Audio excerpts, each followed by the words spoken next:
A'udhu billah, bismillah, wa salam alaikum, j'espère que vous allez bien, Inch'Allah ta'ala, les frères et sœurs. Donc, comme l'indique le titre de la vidéo, ça va être une vidéo concernant les envoyés. Parce que, évidemment, il y a une distinction, une différence, voire même une préférence faite pour Mohammed.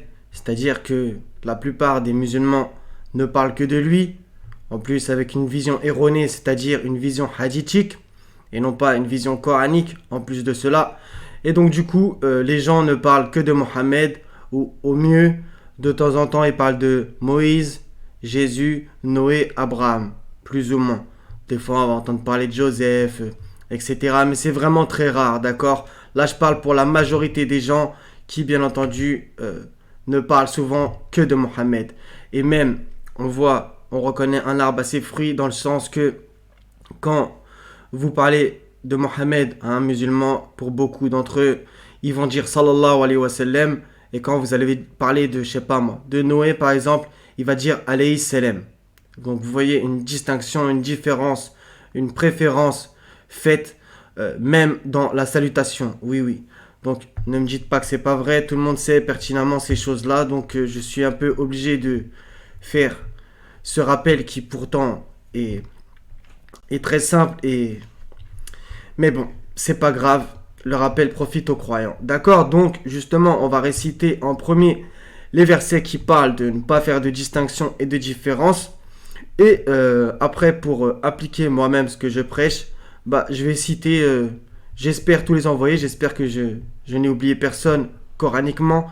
Et on va même, bien entendu, aller voir jusqu'à même Luqman, etc. D'accord? Bien qu'il n'y a pas écrit qu'il soit prophète ou messager ou envoyé, d'accord? Mais c'est un personnage qui a quand même une sourate, d'accord? Donc on va commencer tout de suite. A'udhu billahi minash shaitanir rajim, bismillah. Dites, nous croyons en Allah et en ce qu'on nous a révélé et en ce qu'on a fait descendre vers Abraham, Ismaël, Isaac, Jacob, les tribus, et en ce qui a été donné à Moïse et à Jésus, et en ce qui a été donné aux prophètes venant de leur Seigneur. Nous ne faisons aucune distinction entre eux, et à lui nous sommes soumis. Ça, je vais en placer une pour ça, vous allez voir, c'est splendide. Donc regardez bien. Abraham en premier, Ismaël, Isaac, d'accord? Donc vous allez voir que c'est chronologique, hein, c'est parfait. Abraham en premier, il a eu Ismaël comme premier fils, Isaac comme second, Jacob vient à la suite, les tribus aussi, Moïse juste après, et Jésus, le dernier de cette liste en tout cas. Vous voyez, c'est splendide, même la chronologie est respectée, d'accord? Par contre, on va voir que dans d'autres versets coraniques, la chronologie n'est pas toujours bien dans l'ordre, d'accord? C'est Allah qui sait pourquoi il a fait ça, d'accord? Mais il y a pas mal de versets où on verra cette chronologie parfaite. Même dans la sourate 19 aussi, vous allez voir. Alors, s'ils croient à cela, même à quoi vous croyez, ils seront certainement sur la bonne voie. Et s'ils s'en détournent, ils seront certes dans le chiisme. C'est très important. Alors Allah te suffira contre eux, il est l'audient, l'omniscient. D'accord? Donc je vais citer un petit hadith pour les sunnites au cas où ils viendraient sur cette vidéo. Donc on est dans Muslim, hadith 4376 selon Abu Huraira. Moi je ne crois pas au hadith mais c'est pour vous. Donc on va juste réciter la dernière phrase. Quant à moi, donc c'est Mohammed soi-disant qui parle. Quant à moi, donc quant à Mohammed, je ne dirai jamais que quelqu'un vaut mieux que Jonas, fils d'Amitai. D'accord? Quand il dit je ne dirai jamais que quelqu'un, le quelqu'un, je pense que dans le hadith, il s'englobe là-dedans. Vaut mieux que Jonas, fils d'Amitai. D'accord? Au passage, je vous le dis, fils d'Amitai, ce n'est jamais écrit dans le Coran. Donc, que Jonas soit le fils d'Amitai, c'est un plagiat biblique. Oui, oui. Vous le retrouvez dans Jonas, chapitre 1, au verset 1 de mémoire. D'accord? D'accord, donc c'est, je pense, très intéressant. Et bien entendu, cette distinction, cette préférence a été faite. D'accord? C'est Allah qui connaît les grades de ses envoyés. Et nous, on n'a pas à... Voilà. Donc ça, je voulais le dire aussi. Si par exemple, je vais le dire comme ça, l'histoire de, je sais pas moi, de Noé, elle vous touche plus que l'histoire de Salih, par exemple, je pense que c'est pas blâmable. Chacun a, entre guillemets, ses préférences dans les histoires des envoyés. Moi, j'y vois pas de problème. De par votre vécu, votre sensibilité, etc., etc. J'y vois pas de problème. Par contre, le fait de parler, par exemple, si vous parlez que de Noé sans cesse et vous oubliez tous les autres, là, ça pose problème, d'accord? Mais le problème majoritaire, ça a été fait pour Mohammed, d'accord? Dans le sens que les musulmans ne parlent que de Mohammed pour la grande majorité, que de Mohammed. Et en plus, ils parlent de Mohammed avec ce livre. Donc c'est vraiment pas bon, d'accord? Donc à la limite, ils parleraient que de Mohammed avec le Coran, au moins il serait coranique. D'accord? Et des fois, c'est souvent un mix des deux, Coran et Bukhari, etc. On continue, verset qui va dans le même sens, 285. Le messager a cru. Donc c'est qui le messager? Posez-vous la question. Le messager a cru en ce qu'on a fait descendre vers lui. C'est évident, venant de son Seigneur, et aussi les croyants. Tous ont cru en Allah, en ses anges, à ses livres, au passage, et en ses messagers. Nous ne faisons aucune distinction entre ces messagers. Et ils ont dit, nous avons entendu et obéi. Ça, c'est très intéressant. Ça revient justement à obéissez à Allah, obéissez aux messagers. Seigneur, nous implorons ton pardon, c'est à toi que sera le retour. D'accord? 450-152 qui précise encore plus les choses et qui va carrément donner le statut de ces gens-là. Ceux qui ne croient pas en Allah et en ses messagers. Donc là, on a bien la mécréance. Et qui veulent faire distinction entre Allah et ses messagers et qui disent « Nous croyons en certains d'entre eux, mais ne croyons pas en d'autres. » Donc là, je les vois, ils vont se défendre. Si nous croyons en tous les prophètes, tous les messagers, tous les envoyés, nous les aimons, etc. Je ne remets pas en question que vous les aimez, d'accord. Moi, ce que je vous dis à ceux qui font cette différence, c'est que vous ne parlez que de Mohammed. Ne me dites pas le contraire. La majorité des prêches qu'on voit sur YouTube ou même dans les mosquées, etc., les gens ne parlent que de Mohammed. Et une vision mohammedienne bukhariste. Ne me dites pas le contraire. Tout le monde sait pertinemment ces choses-là. Et qui veulent prendre un chemin intermédiaire, d'accord? Les voilà les vrais mécréants. Et nous avons préparé pour les mécréants un châtiment avilissant. Et ceux qui croient en Allah et en ses messagers et qui ne font point de différence entre ces derniers, voilà ceux à qui il donnera leur récompense. Et Allah est pardonneur et miséricordieux. D'accord? C'est des versets fondamentaux. Donc 3,84 qui va aussi dans le même sens. Dit, donc qui devait dire? Posez-vous la question. Nous croyons en Allah. Enfin, nous aussi on doit le dire, mais bien. Le premier sur qui c'est descendu, on sait très bien, c'est sur Mohammed. Dit, nous croyons en Allah, à ce qu'on a fait descendre sur nous, à ce qu'on a fait descendre sur Abraham, Ismaël, Isaac, Jacob, les tribus, à ce qui a été apporté à Moïse, à Jésus et aux prophètes. On a la même chronologie, vous voyez, c'est splendide. Abraham, Ismaël, Isaac, Jacob, les tribus, Moïse, Jésus. Après, il y a écrit et aux prophètes. Donc, la chronologie s'arrête là. Et aux prophètes, ça rassemble, ça globalise la chose. De la part de leur Seigneur, nous ne faisons aucune différence entre eux et c'est à lui que nous sommes soumis. D'accord? Qui ressemble particulièrement aux autres qu'on a cités avant. D'accord? Donc maintenant qu'on a cité ces versets basiques, on va un peu aller dans une étude parallèle. 277, un verset entre guillemets qui résume parfaitement ce qu'il faut faire et ce en quoi il faut croire pour espérer la demeure finale la meilleure. La bonté pieuse ne consiste pas à tourner vos visages vers le levant ou le couchant. Mais la bonté pieuse est de croire en Allah, au jour dernier, aux anges, là je ne traduirai pas au livre bien entendu, mais à l'écriture, et aux prophètes, de donner de son bien quelque amour qu'on en ait aux proches, aux orphelins, aux nécessiteux, aux voyageurs indigents et à ceux qui demandent l'aide et pour délier les jougs, d'accomplir la salat et d'acquitter la zakat, et ceux qui remplissent leurs engagements lorsqu'ils se sont engagés, ceux qui sont endurants dans la misère, la maladie, et quand les combats font rage, les voilà les véridiques et les voilà les vrais pieux. D'accord? Donc on a carrément le statut de ces gens-là, véridiques et vrais pieux. Maintenant, le remède pour n'oublier personne est dans le Coran, bien entendu, puisque c'est une guérison pour les cœurs, ce livre. 37, 181, 182. Et paix sur les... Là, ils ont mis messager, non. Et paix sur les envoyés. Et louange à Allah, Seigneur des mondes, je traduirai plutôt. Wa salamun ala al-mursalin, walhamdulillahi rabbil alamin. Vous n'oubliez personne. Donc, vous pouvez le dire dans votre prière, etc. C'est très très bien, d'accord? Comme ça, vous n'oubliez personne. Contrairement à la salade qu'ils nous ont vendue, dans le sens que... Voilà, dire que la paix soit sur Mohammed et sa famille et sur sur Abraham et sa famille, etc. Vous connaissez de toute façon, d'accord? Donc là, jusqu'à preuve du contraire, il n'y a que 2 envoyés qui sont cités, d'accord? Alors que là, dans le 137, 180, 182, vous n'oubliez personne, d'accord? C'est parfait. Donc, on va commencer par Adam. Peu importe comment vous le considérez, prophète, messager, envoyé, pas envoyé, pas prophète, pas messager. D'accord. Quoi qu'il arrive, c'est notre Père. D'accord. Donc 2.31, et il a pris à Adam tous les noms, puis il les présenta aux anges et dit, informez-moi des noms de ceux-là si vous êtes véridiques. D'accord. On continue. 3.33, certes, Allah a élu Adam, Noé, la famille d'Abraham et la famille d'Imran au-dessus de tout le monde. Pareil, regardez la chronologie parfaite. Adam en premier, Noé par la suite, Abraham et Imran ensuite. C'est magnifique. C'est splendide. Il y a énormément de chronologie des envoyés dans le Coran. Il y en a beaucoup, il y en a beaucoup, il y en a beaucoup.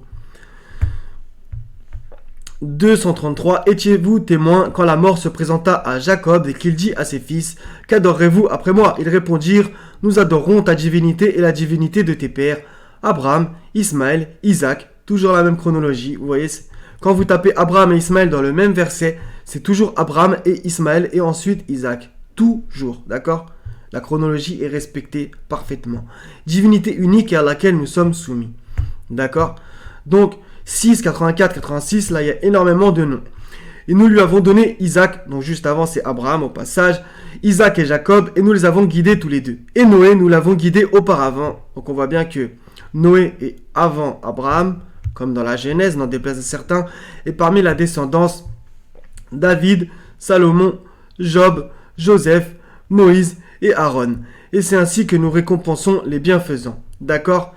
Donc par contre, là, la chronologie n'est pas vraiment dans l'ordre, par exemple, parce qu'on voit que David, Salomon, etc. sont cités avant Moïse et Aaron. D'accord? De même, Zacharie, Jean-Baptiste, Jésus et Élie. Par contre, ça c'est magnifique aussi. Zacharie est le père de Jean-Baptiste. Jésus est arrivé à la même époque que Jean-Baptiste, d'accord? Donc là, les 3 d'affilée. Et Élie est arrivé avant eux, d'accord? Tous étant du nombre des gens de bien. De même, Ismaël, Élisée, Jonas et Lot. Chacun d'eux, nous l'avons favorisé par-dessus le reste du monde, d'accord? Donc bien entendu, n'en déplaise à certains, je vous renvoie à la Bible pour... Il y a d'autres envoyés, d'accord? Exemple, Jérémie, etc., d'accord? 21,85 et Ismaël, Idriss et Doulkifl qui étaient tous endurants. Donc Doulkifl, on va dire qu'il y a une divergence. On va dire que voilà, il y en a qui disent que c'est Ézéchiel, etc., etc. D'accord? Donc dans la Bible aussi, Ésaïe, etc., etc. Ézéchiel, Daniel. Il y en a aussi qui disent que Doulkifl c'est Daniel aussi de mémoire. On passe à la sourate 19, vous allez voir, c'est splendide. Donc verset 2, c'est un récit de la miséricorde de ton Seigneur envers son serviteur Zacharie, etc. Et plus bas, on retrouve au verset 12, ô Yahya, tiens fermement à l'écriture, d'accord? Alors que Zacharie est le père de Yahya. Donc on a bien la chronologie. Mentionne dans le livre Marie, on va pas l'oublier. Donc Marie. Et juste au verset 34, tel est Aïssa, Jésus, fils de Marie. D'accord? Donc on voit quoi? Dans cette sourate, ce qui est magnifique, c'est qu'on voit Zacharie, Yahya, donc Jean-Baptiste, Marie et Jésus, qui en fait ont des liens de parenté comme on le voit dans Luc chapitre 1. D'accord? Lisez Luc chapitre 1, vous allez comprendre que Marie était parente d'Élisabeth, Élisabeth, la femme de Zacharie. D'accord? Et voilà, Élisabeth et Marie étaient enceintes en même temps. D'accord? Donc c'est ultra intéressant, d'accord? Et Jean-Baptiste et Jésus ont fait leur mission en même temps. Bien que Jean-Baptiste a été assassiné avec sa tête découpée, d'accord? Décapitée. On continue. Donc, verset 41, toujours dans la sourate 19, vous allez voir, c'est magnifique. Ça revient à Abraham. On continue. Verset 51, Moïse. Donc encore, regardez par exemple, verset 49, nous lui fîmes don d'Isaac et de Jacob. Encore la chronologie. Donc il n'y a pas cité Ismaël, d'accord, mais Isaac, son autre fils, et Jacob qui est arrivé après. Et ensuite, on a Moïse. Donc encore une fois, c'est la chronologie, d'accord? Maintenant, il y a écrit, mentionne Ismaël dans le livre. Il revient quand même après. On a aussi Aaron, verset 53. Verset 56, et mentionne Idriss. Donc Idriss, on va dire traditionnellement, on dit que c'est Enoch. Donc, qui est quand même arrivé avant, d'accord? Donc par exemple, verset 58, voilà ce qu'Allah a comblé de faveur parmi les prophètes, parmi les descendants d'Adam, cité en premier, et aussi parmi ceux que nous avons transportés en compagnie de Noé, donc Adam, Noé, et parmi la descendance d'Abraham, qui vient en dessous, et d'Israël, qui vient en dessous. Qu'est-ce que vous voulez dire de plus? C'est splendide. Et parmi ceux que nous avons guidés et choisis, quand les versets du tout miséricordieux leur auraient été récités, ils tombaient prosternés en pleurant. D'accord? Donc là aussi, on a une chronologie parfaite. D'accord? Donc, je vérifie. C'est tout pour les noms. Donc, dans la sourate Hud aussi, on a des choses très intéressantes. Donc, verset 50. Et au Had, leur frère Hud, qui leur dit: ô mon peuple, adorez Allah, vous n'avez point de divinité à part lui. Vous n'êtes que des forgeurs. D'accord? On continue juste après. C'est Salih. Et au Samoud, leur frère Salih, qui dit: ô mon peuple, adorez Allah, vous n'avez point de divinité en dehors de lui. De la terre, il vous a créé et il vous l'a fait peupler. Implorez donc son pardon, puis repentez-vous à lui. Mon Seigneur est bien proche et il répond toujours. D'accord? Donc justement, après, il y a écrit Abraham, au verset 69, 70, Lot. Abraham et Lot étaient aussi envoyés en même temps. Sa femme était debout, elle rit, alors nous lui annonçâmes donc Isaac, et après Isaac, Jacob. D'accord? Là aussi, la chronologie est respectée. Très très bien. Et au Madian, leur frère Shoaib, qui leur dit: ô mon peuple, adorez Allah, vous n'avez point de divinité en dehors lui. Et ne diminuez pas les mesures et le poids, je vous vois dans les anses et je crains pour vous le châtiment d'un jour qui enveloppera tout. D'accord? C'est magnifique, hein, franchement. Donc il me reste quelques versets. Sourate 2, verset 247. Et leur prophète leur dit, donc revenez au verset 246 jusqu'au 251 pour mieux comprendre. Et leur prophète, en fait, ça serait, comment ça s'appelle, Samuel, d'accord? Et leur prophète leur dit: voici qu'Allah vous a envoyé Talut, Saül, pour roi. Ils dirent: comment régnerait-il sur nous? Nous avons plus de droits que lui à la royauté. On ne lui a même pas prodigué beaucoup de richesses. Il dit: Allah vraiment l'a élu sur vous et a accru sa part quant au savoir et à la condition physique. Et Allah alloue son pouvoir à qui il veut. Allah a la grâce immense et il est omniscient. D'accord? Donc, c'est splendide et justement, on a le lien avec David, Goliath et justement Talut, Saül et Samuel. Donc, revenir à la Bible. D'accord? 344, bien entendu, Mohammed n'est qu'un messager. Des messagers avant lui sont passés. S'il mourait donc ou s'il était tué, retourneriez-vous sur vos talons? Quiconque retourne sur ses talons ne nuira en rien à Allah.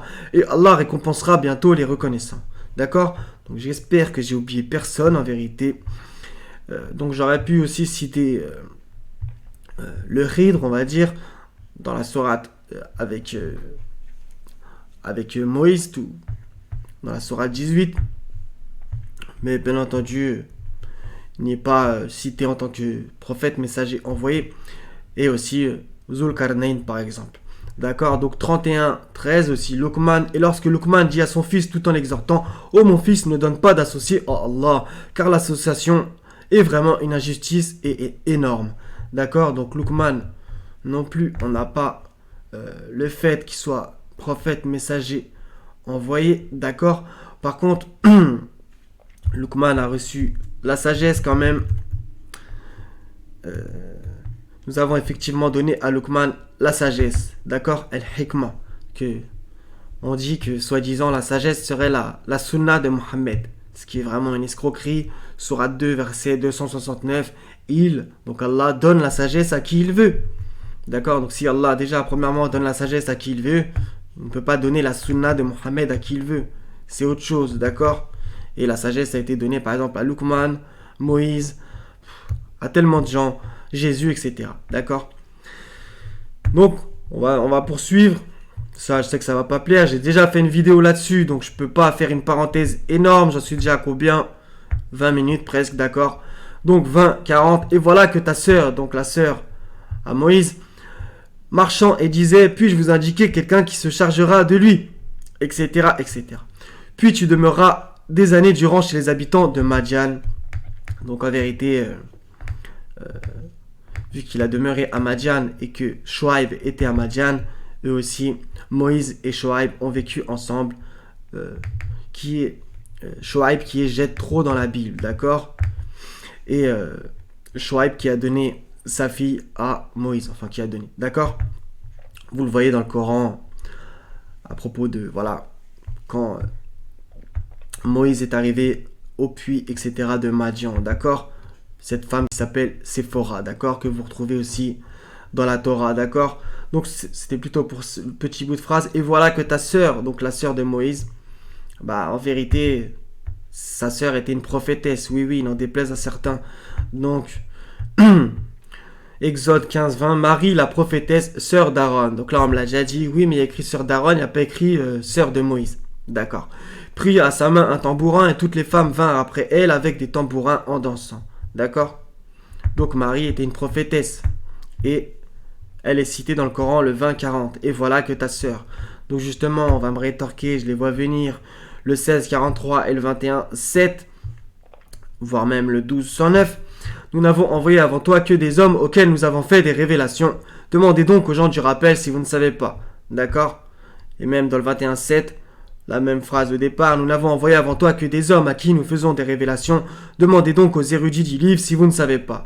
Pourquoi ces petites phrases sont à la suite? Demandez donc aux gens du rappel si vous ne savez pas. Si vous ne savez pas quoi? Là aussi, demandez donc aux érudits du livre si vous ne savez pas. Bah, si vous ne savez pas que avant Mohammed, il y avait des hommes auxquels Allah a fait des révélations. Donc il faut demander à ceux qui sont avant par exemple, on va dire les contemporains de Mohammed devaient demander justement aux gens du livre d'avant. Ça paraît logique. Et même nous, d'accord? Donc en fait, là, ça va pas plaire. Nous n'avons envoyé avant toi que des hommes. Ce n'est pas homme au sens masculin, non. C'est des humains, d'accord? Donc faites votre recherche. Dans le 1643 le 21-7, vous allez voir que le mot utilisé ne veut pas forcément dire homme masculin, d'accord? Oui, oui, je sais. Donc j'ai déjà fait la démonstration, ça m'avait pris je sais pas combien de temps. Bref, on n'est pas là pour parler de moi. Si ça vous intéresse, j'avais écrit là, les entre parenthèses, avec un point d'interrogation de mémoire, je crois, prophétesse dans le Coran. En tout cas, moi, je suis sûr que dans le 20-40, ça parle de la sœur de Moïse et que bibliquement, c'est une prophétesse, d'accord? D'accord, les frères et sœurs? Et ensuite, on peut discuter du statut de Marie quand même. Même des sunnites, ils ont été jusqu'à dire que Marie, bien que Allah lui-même ne dit pas que c'est une prophétesse, une messagère, une envoyée, vu qu'elle a eu des révélations, etc. D'accord? De même que justement la mère de Moïse, et nous révélâmes à la mère de Moïse. Elle a eu des révélations quand même aussi. Ce n'est pas rien. Et aussi, dans la Bible, il y a plusieurs prophétesses, d'accord? N'en déplaise à certains. Donc, d'accord, les sœurs, au passage, lisez les livres de Ruth et Esther. Vous allez voir, c'est magnifique aussi, les frères et sœurs, d'accord? Donc, je pense que ça sera tout. Donc, voilà, j'espère n'avoir oublié personne, en vérité. Et au pire, si j'ai oublié, bah, ce n'est que de ma faute. Donc, voilà, je pense que c'est important à dire, tout ça. Une distinction, une différence, une préférence qui a été faite envers Mohammed. Posez-vous aussi la question, est-ce que Mohammed sera témoin contre ou pour vous au jour de la résurrection, au jour du jugement? D'accord? Posez-vous cette question, parce qu'il y a plein de versets dans ce sens. Et lorsque nous te ferons venir, etc., etc. Posez-vous cette question. Est-ce que vous, si vous étiez un envoyé, vous aimeriez que vous mourrez et après on parle que de vous et des autres on les zappe?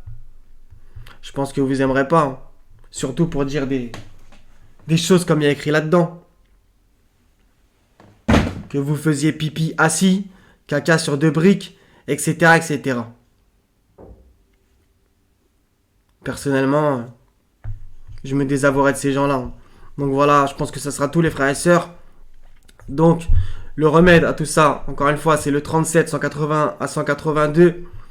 Pour n'oublier personne, d'accord, dans votre prière, ou etc. D'accord?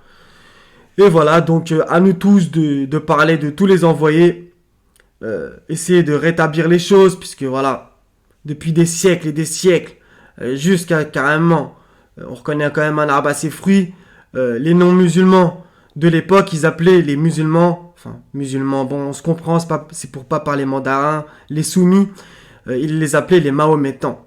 Oui, oui, quand même. C'est-à-dire que ces gens-là, on a quand même l'impression que, ok, ils suivaient Mohammed, mais ils devaient parler que de lui, ça paraît logique, puisque les gens les appelaient les mahométans. D'accord? Donc les chrétiens, pour beaucoup, je les mets pas tous dans le même sac, de même que les, les musulmans, qu'on se comprenne, les musulmans, les soumis, pour beaucoup d'entre eux ne parlent aussi que de Mohammed. Et les chrétiens, pour beaucoup d'entre eux, ne parlent que de Jésus. Oui, d'accord? Donc c'est vraiment dommage. Alors que toutes les histoires sont bénéfiques. L'histoire de David n'a rien à voir avec celle de Noé, qui n'a rien à voir avec celle de Moïse, etc. Il y a des enseignements à tirer de partout. Et Allah nous dit que dans la sourate Joseph, c'est la seule où on a réellement toute l'histoire dans la même sourate. Oui, oui, la 12. Et ceci n'est point un hadith fabriqué. C'est à la fin de la sourate aussi. Ce n'est point un hadith fabriqué. D'accord?